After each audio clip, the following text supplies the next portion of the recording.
My name is Peter Young, and I'm the Managing Director of the Free Cities Foundation. And I'm very pleased to be joined today by Swen Lorenz, who is an entrepreneur and investor who works as a private citizen to promote immigration to the Isle of Sark. In today's conversation, we're going to be talking about what Sark is, what life is like on the island, and what lessons can be learned from Sark for other small territories that operate with a high degree of autonomy or have the potential to do so. So Swen, thank you very much for joining me today. Hi, Peter. Great to be here. Looking forward to our conversation. So perhaps you could start off by giving us some background on what Sark is. Some people have referred to it as a country, some people refer to it as a territory. What's the correct term for describing the region area of Sark? Sark is a very small island in the English Channel. We're about 5.5 square kilometers. That's about 2.5 times the size of Monaco. But we've only got 500 people, and these 500 people are self-governing. And to answer your question, technically speaking, we are a so-called crown dependency, which is not a country, but it's also not a country. We are a very strange hybrid. The bottom line is we're self-governing. We've got our own parliament. We're passing our own laws. We do our own taxation. We are a fully functioning state. And ultimately, the English crown would be our feudal overlord, so to say. But they only have a very, not a formal role anymore nowadays. So for all intents and purposes, Sark is self-governing. You weren't born in Sark. You were born in Germany, if I remember correctly. So what caused you to make this journey to Sark? When did you discover Sark, and what was it that attracted you to move to the island? I love liberty and I love small islands. So this seemed like the perfect combination to me, because in Sark you can live a life that I always describe as the life of sort of an English gentleman in the 19th century. We've got civilization, we've got laws, we've got a constable, we've got a judge and a court.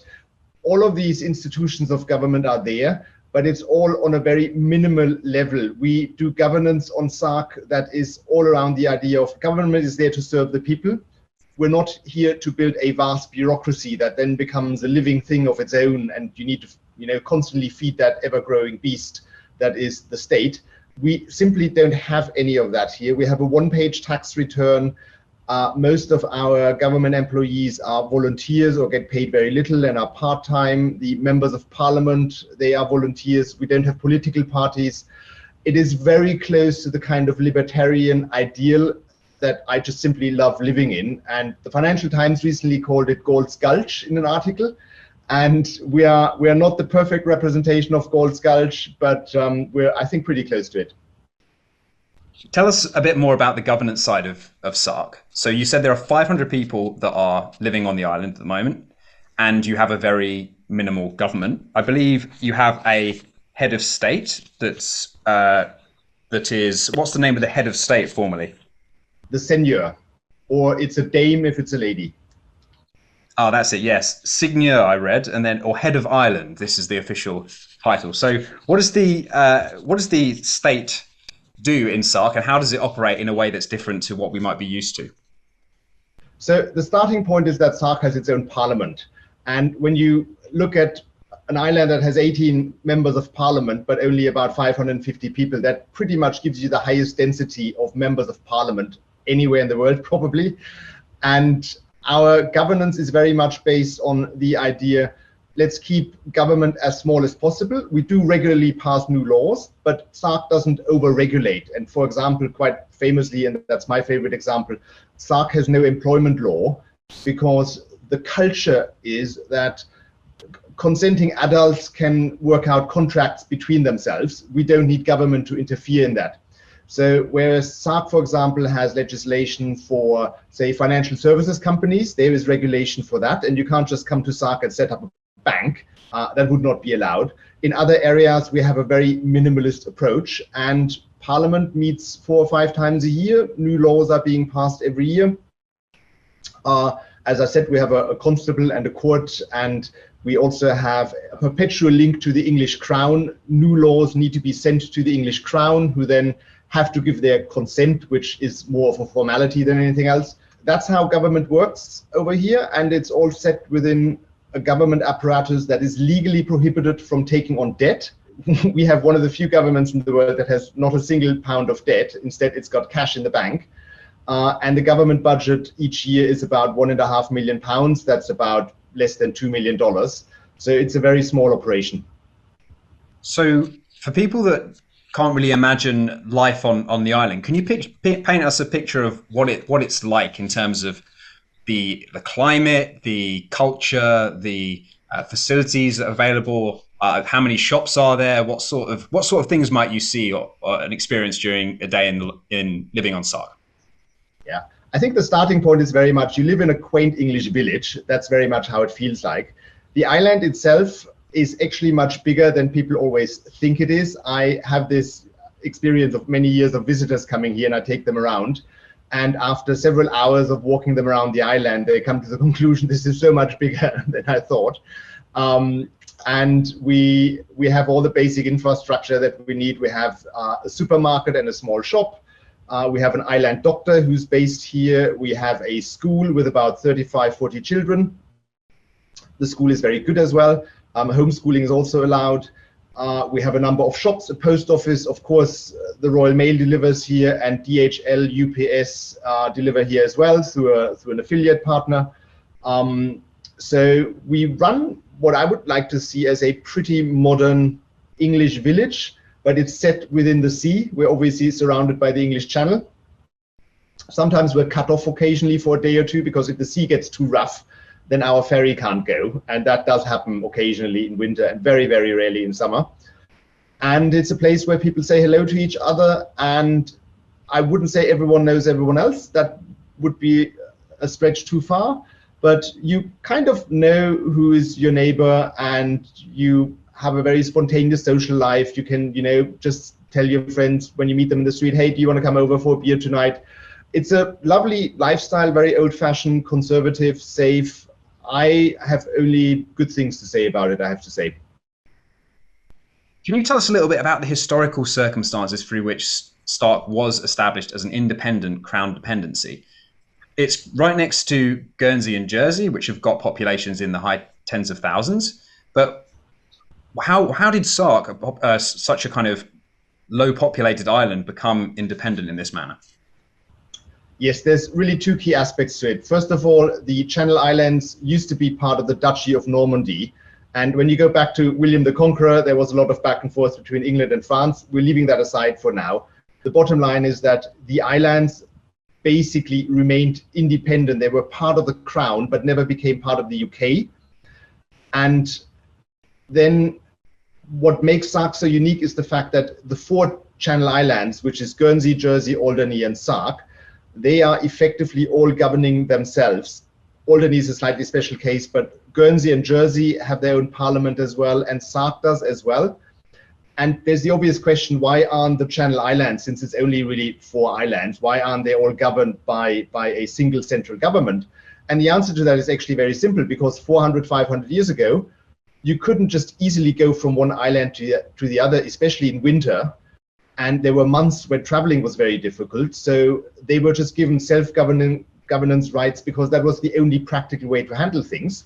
And out of that arose a certain culture, which was then preserved over the centuries, and no one has ever seriously questioned that. There was a constitutional review in the UK in 1973 that looked at the relationship between the UK and the Channel Islands, and there's a constitutional relationship which also involves the UK is responsible for defense. So, if the Russians come, the Navy has to the Royal Navy has to come and look after us. All of this has basically grown over the centuries, and not all of it makes sense. And if you started the whole process on a whiteboard today and you drew up the ideal governance for the Channel Islands, you probably wouldn't come up with the same model. But throughout the centuries, this is what we ended up with, and it's worked very well. And the islands are extraordinarily successful. So, why change it? So you mentioned there that Sark has developed this own unique culture. Can you describe a little bit more what that culture is like? It's a culture of self-reliance and independence. So people in the outside world often describe us as a tax haven and say these people don't pay taxes and that's why they live there, which is technically speaking not true. For example, I pay about £5,000 in taxes every year, but I get, which is not a lot, and it's independent from my income. but I get relatively little for that in return. I don't get a pension. I have to pay for my own health insurance. We don't even have street lights. So if I want to go out at night, I have to take a torch, which obviously nowadays is your smartphone.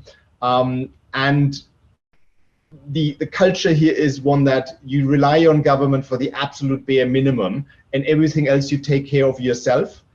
And that's really what I would describe as roughly the libertarian model. And that's how it's been here for a long time, and that's very deeply ingrained. It's not perfect. There are exceptions. We also had COVID regulations here, and that's obviously been a very contentious subject. But on the whole, you live a pretty free life here compared to the rest of the world. So I remember you mentioning in another interview that there's roughly 50% of Sark's population are born overseas, and 50% are part of a lot of generations that have been here for longer. Is there a kind of divide, would you say, on the island between people that have lived there for a long time and newcomers, in the sense that you were making reference there to this culture that's developed? Do you find that there is a difference in kind of how people will act or perceive each other based on whether they've been on the island a long time or whether they're newer? Yes, so the percentage of people whose families stretch back those 400 years when Sark was first settled, that's actually much, much lower. The vast majority, even before the recent influx of new residents, was already from abroad. Abroad could also mean Jersey, Guernsey, or the UK primarily, or Scotland and Ireland. Since then, in the last 2 years, we've had a significant influx of new residents. I was partially responsible for that through the campaign that I managed. And the answer to your question very much boils down to the individual case. We've had new residents who've integrated brilliantly into the community. Some of them became first responders for the health service. Others have joined various local organizations or have donated money, etc., etc. Yet some others have not integrated well, but I doubt that was really due to Sark. I think they would not have integrated well in most other places. There are people who, and I'm not trying to sound mean, but there are people who move elsewhere to try and get away from certain issues in their life, and they find that moving elsewhere doesn't solve these issues. They've just, taken them elsewhere. So it's a mixed bag. We have had people leave again. We've had yet more people join. Some people have integrated absolutely fantastically, have local girlfriends or boyfriends. It's really a mixture, and I think it would be pretty much the same on any other small island. Small islands are special, small communities are special. When you move into a small community, you have to be very respectful, and my advice is to, listen for the first 1 or 2 years and don't try to change anything, because you're the newcomer, you're the guest, so to speak. On the whole, I think it has worked well. So you mentioned there the campaign that you ran to repopulate Sark. That happened, I believe, in 2020, only 3 years. Is it 3 years after you moved to the island full time? So you must have integrated into the community quite quickly and got to know how the island works very quickly as a result of that. Can you tell us a bit about how it is that you came to be leading up this campaign to draw people to the island? Yes, so I actually first came here in 2004. At the time, I renovated a cottage here, but I wasn't really here all that much. I did move here full-time in 2017, and I did already have more of an understanding probably of the island than your average new resident would have had. The key thing that I did ahead of my campaign is I spoke to the seigneur, our head of state, who holds the feudal title. His family holds the perpetual feudal title to the island. And I made sure that what I was proposing aligned with what his vision for the island is, which is, at the time, it was certainly, we need more people. Sark's population had just fallen from about 600 to, at the time, less than 400. And the community was not really viable anymore. We had issues such as the supermarket could have possibly closed down. And it was of key concern for me to have the support of the seigneur, which he also lent to me publicly. And besides that, I think I tried to cover all the nuances and the hot potato issues with my campaign in a way that was respectful of everyone. I had 2 members of the community step forward who wanted to speak to me about some concerns that they had, and I sat down with them and we resolved these concerns through conversation. So on the whole, there wasn't much pushback. And then once people, the new residents, started to spend money here and inject much needed cash into the ailing economy, and at the time it was really a economy in dire shape, I think that created a lot of goodwill, and things have pretty much moved on smoothly from there. You mentioned there that in 2020 you were kind of making the case to people that Sark was a good place to move to, and that you were very successful in bringing people to the island. I saw some news coverage that said that you were responsible for bringing around 100 extra people to the island during that campaign. When you were making the case to people, what kind of things did you say to them that were the most attractive, that the people that actually ended up moving there in the end seemed to be most receptive to? So interestingly enough, it wasn't taxes that attracted people the most. It was the idea of living on an island with beautiful scenery and a small community and very conservative values, or libertarian values, whatever you want to call them. And then taxes came somewhere on the 4th or 5th spot. But it also always needs to be kept in mind that taxes is really only, you also get less. So whereas you pay less taxes, you also have to provide for your own pension and for your own health insurance, etc., etc. So the deal may not even be as advantageous as it looks like on first sight. There's a huge element of people want to minimize administration in their life. So if you live in Sark, you're not obliged to actually keep accounts, for example. So if you want to live a true minimalist lifestyle where you don't have accounts and you minimize admin in your life, this is the perfect place. Your tax is based on the size of your property. And a lot of people commented on the fact that not having much admin in their life is a huge advantage, which they started to love once they had moved over here. I guess there are quite a few economies of scale associated with living together as a community. And so a follow-up question I had was, how much of the fact that you're saying that you pay less, but you also get less, and paying £4,000 to £5,000 a year in tax is still a reasonable amount to be paying. How much of the fact that you're getting less would you say is a result of the remoteness of the island, the fact that you're having to import a lot of things presumably in order to live, and geographical issues, rather than say some would argue that there are big efficiencies that come from having a state planning system that we're missing out on by having a libertarian focused system or smaller government. What would you say are the reasons that maybe people on Sark are getting less? Is it just that they're paying less, or are there economies of scale issues there as well? Well, I mean, for a start, they do pay less, so it's a natural consequence that you also get less. In terms of economies of scale, it depends on individual circumstances. So, of course, food and anything you bring here is more expensive because it has to be shipped in. And there are no true economies of scale to that because it's a community of 500 people. At the same time, and this is where it boils down to individual circumstances, Sark is, for example, an ideal place if you want to do business with the UK regularly. So I'm in the finance industry. I need to go to London a lot. And I would not want to live in Dubai and face 6-hour flights to London. I can go to Guernsey, take care of matters over there. I've got an office in Guernsey. I need to go shopping there. I've got friends. And then from Guernsey, it's a 35-minute flight time to London. I can take care of business. Now, if I want to, I can be back the same day. So that is, for me personally, an economy of scale. But that may not be true for other people on the island, depending on how they live.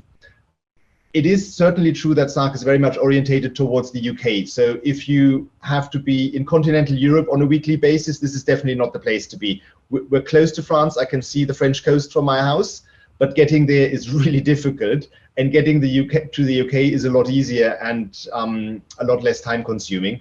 So it's a slightly complex answer, but what I'm trying to stress here is that things very much depend on individual circumstances, and at the same time, there's no denying that on a small island that is slightly remote, we're not that remote. I mean, we're just half an hour from Guernsey, and then from there it's 30 minutes flight time to London. So we're not at the end of the world, but that has its upsides and its downsides. Luckily, it only needs to work for a few people because we're not actually looking for, like tens of thousands of residents here.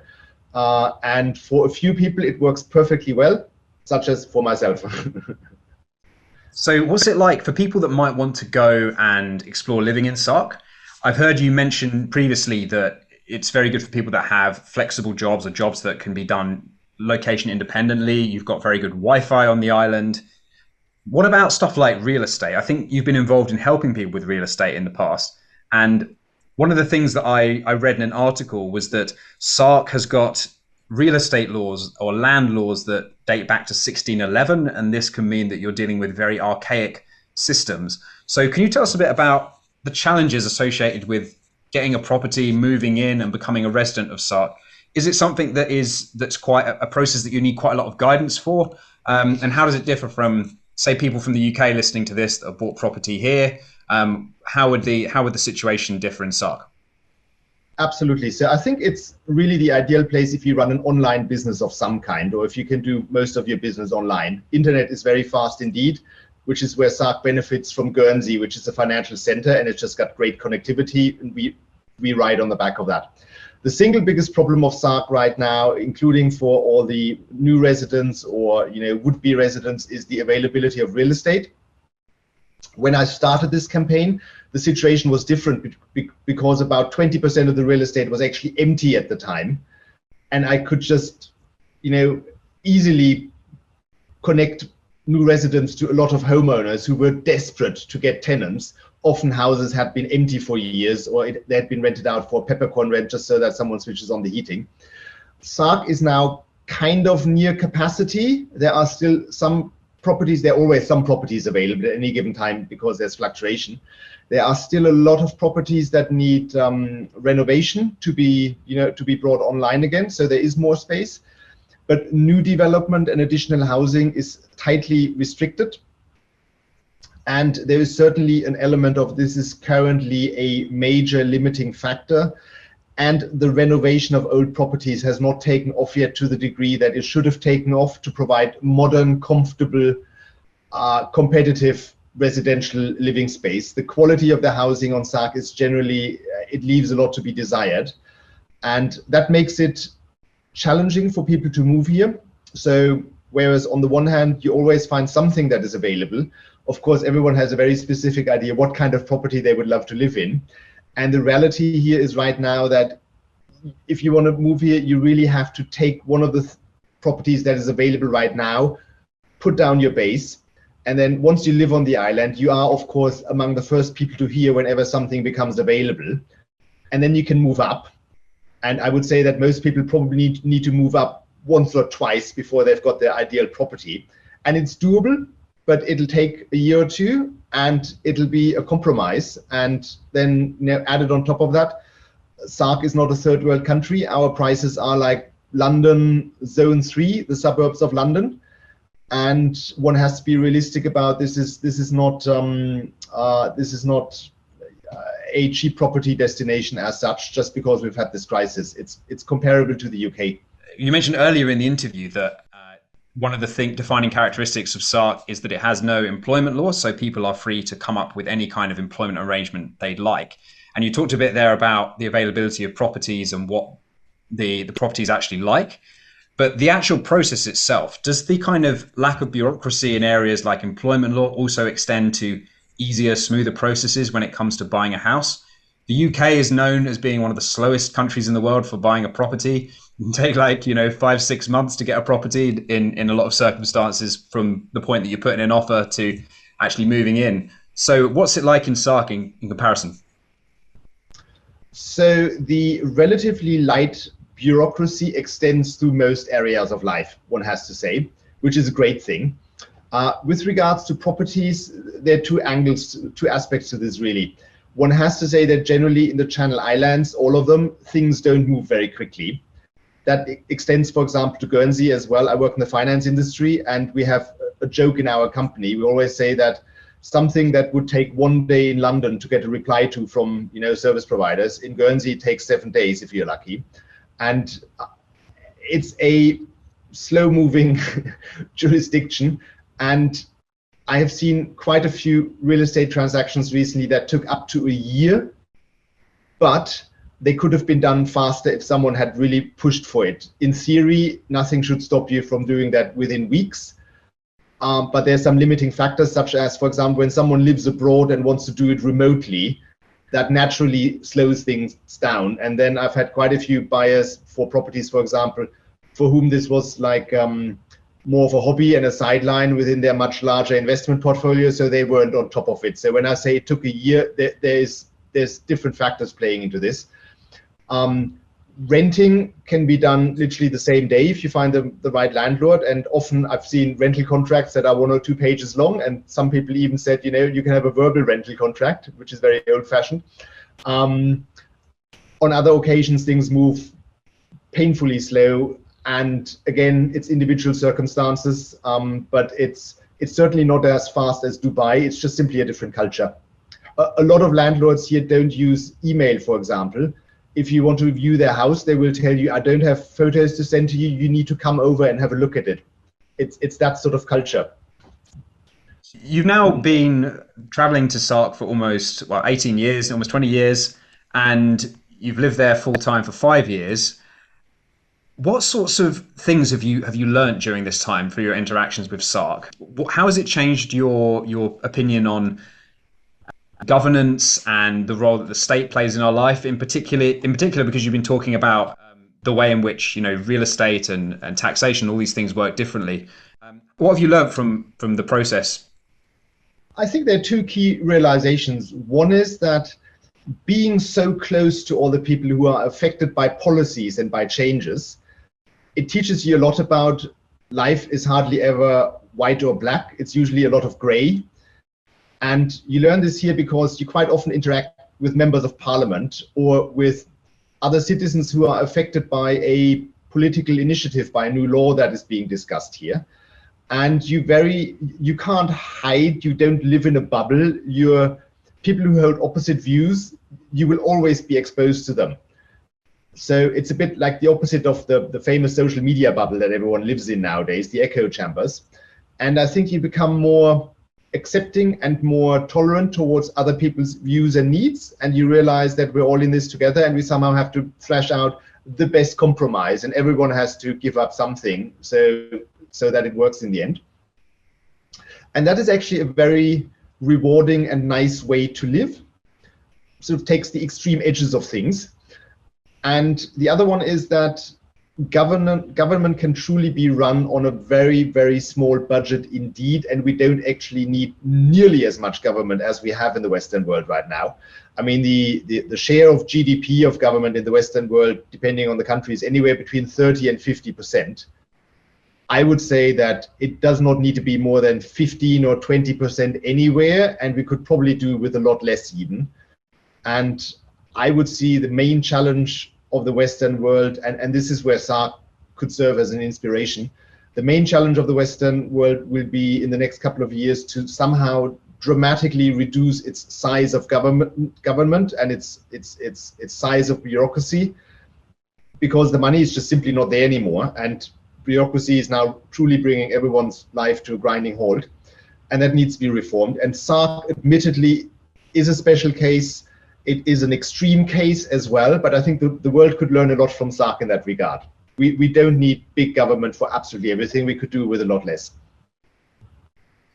You also, in addition to your work with Sark, write a blog called undervaluedshares.com. And this is a kind of investing blog. You look at individual larger companies and you track their progress and provide insights into whether or not they're good to invest in. And as part of this, you do kind of analysis of big trends that are happening in the world. So I wanted to talk to you a little bit about your view on trends towards smaller autonomous territories, because that's something we work with at the Free Cities Foundation. We work to support new or prosperity zones or free private cities in countries where there's the legal potential to set up areas with a high degree of autonomy. So looking ahead to the next few decades and bearing in mind the issues you mentioned about debt and about having to reduce the size of government, do you see these territories becoming a more common thing and flourishing more? And do you see there being more interest in people moving to places like Sark as a result of what's happening in the rest of the world? Yes, to all of the above, and that's why I'm such a big fan of the Free Cities Foundation and love going to your conference. So I was already convinced of the concept of small jurisdictions, small government, free cities, whatever you want to call it, at least 20 years ago. And on my blog, undervaluedshares.com, I wrote about the company that owns the biggest part of Monaco, Monte Carlo, which is obviously a low tax jurisdiction and a low regulation jurisdiction and a microstate as well, and a very successful one at that matter. And that stock has turned into an extraordinarily good investment over the last 20 years, simply because property prices in Monaco are going up and much faster than the rest of the world's GDP. And I think there is a real investment case hiding within this entire debate around the idea that small nations will prosper much faster and to a much higher degree than these big nations that are now dealing with all these legacy issues. And if you look at the list of the world's jurisdictions with the highest per capita GDP, a lot of them are small nations. There's Luxembourg, there's Liechtenstein, two countries that each have carved out a distinct niche for themselves. Then you've got special cases like Qatar, which obviously was, they were lucky to have natural resources. But there is quite a significant number of small jurisdictions out there that is successful because they're small, they're agile, they're not held back by huge legacy bureaucracies. You've got places like Panama thriving. You've got, somewhat controversially, but I think quite innovatively, places like El Salvador trying out something with the crypto community.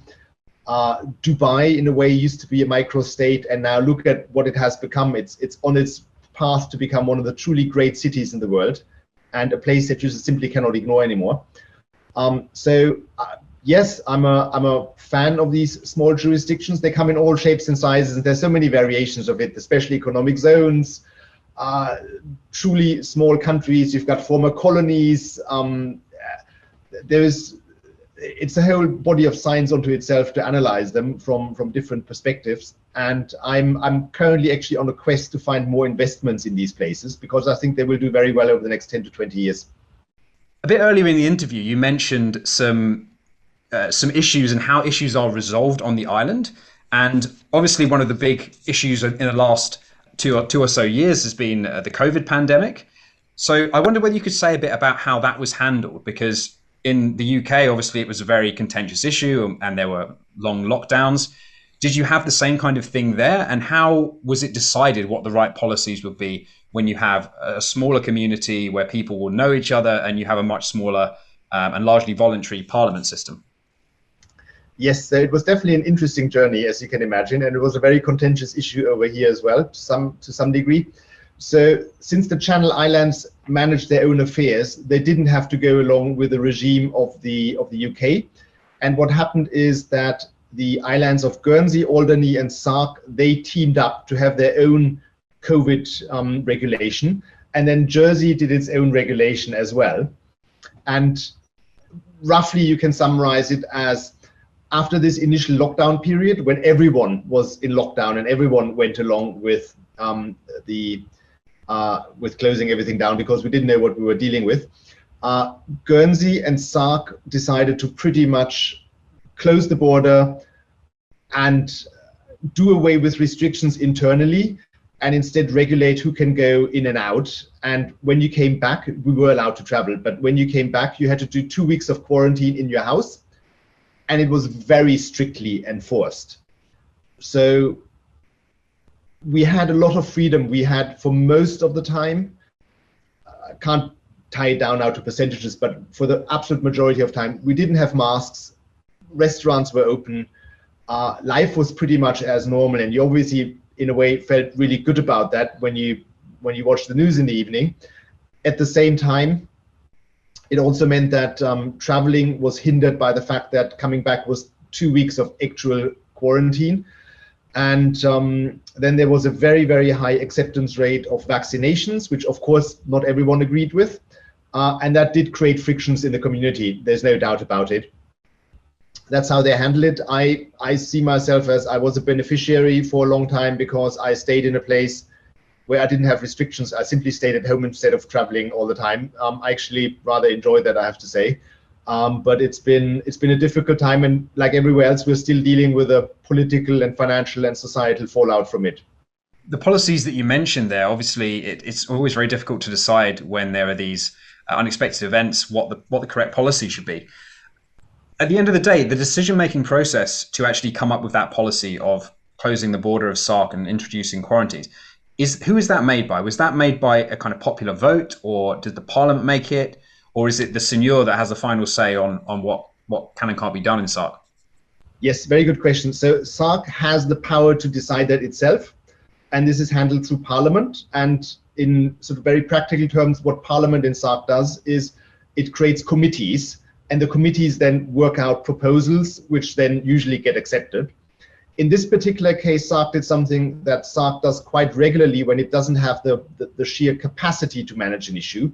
Sark sometimes outsources matters to Guernsey. Guernsey, the neighboring island, which has 62,000 people, has a much bigger state apparatus. And for example, in public health, Sark has an island doctor. We don't have a public health operation as such. So Sark just simply voluntarily said, we go along with what Guernsey recommends, and we latch onto that. And there's also a certain brotherly relationship between Sark and Guernsey. And that happens also, for example, in matters of immigration right now. Sark doesn't handle its own immigration as such. That is mostly outsourced to Guernsey. Financial regulation, if you have 500 people, you can't create a financial regulator. That is completely outsourced to Guernsey. And the same happened with COVID as well. So you touched there on a couple of things that aren't possible in Sark there. So setting up your own financial regulations, obviously there are certain things that are more complex that require a greater number of people to do. What about people that want to come and set up a business and have that business based in Sark or have their operations in Sark? How would that work? It's frighteningly easy. You just come here and you start doing your business, unless it's a regulated business. So if you do something in health, I guess gambling, there's regulation for that in the Channel Islands, financial services, then you have to go through a process and get a permit. You also need to get a permit, for example, if you want to rent out tourist accommodation, but I believe the form to apply for that, if I'm not wrong, is 1 page or maybe 2 pages, typical Sark style. Generally speaking, if you run what I would describe as a normal business, for example's sake, you just literally come here and you start trading. That's it. You don't need to set up an entity. You can set up an entity if you want to, but you can just be a sole trader and go about your business. You can open a bank account, then your bank account can have a trading name added to it as well. You can obviously get the usual, with some difficulties, you can get PayPal and credit card accounts for your online business.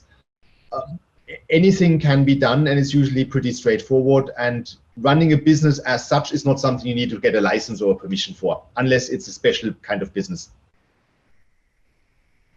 Okay, well, thanks very much, Sven, for giving us the introduction today to Sark. It certainly sounds like a very unique and fascinating place that can teach us a lot of lessons about how to run an autonomous society at a small scale. We're very pleased to be having you at our Liberty in Our Lifetime conference this October, which is taking place for our listeners from the 21st to the 23rd of that month in Prague. So for people that want to keep up to date with the things that you're doing, Sven, I know that you're probably going to have some things coming up in the pipeline in the next few months. What would be the best way of people finding out about you and kind of staying up to date with your activities? So I've got 2 websites. There's undervaluedshares.com, which is my investment blog, and then everything relating to Sark is on what I would call my personal website, which is swen-lorenz.com. Maybe we can add that underneath the video for ease of it. And that's where I will post updates about Sark when they happen. Probably in the next couple of months, we'll have a few interesting new developments here, and then I'll become more active again when it comes to publishing information about Sark. Okay, thank you very much for sharing. We'll certainly put a link to that in the notes below the video. So thanks again, Sven, for joining us. This was a fascinating conversation. Really appreciate you taking the time. Pleasure. Thank you very much. And I'll see you in October.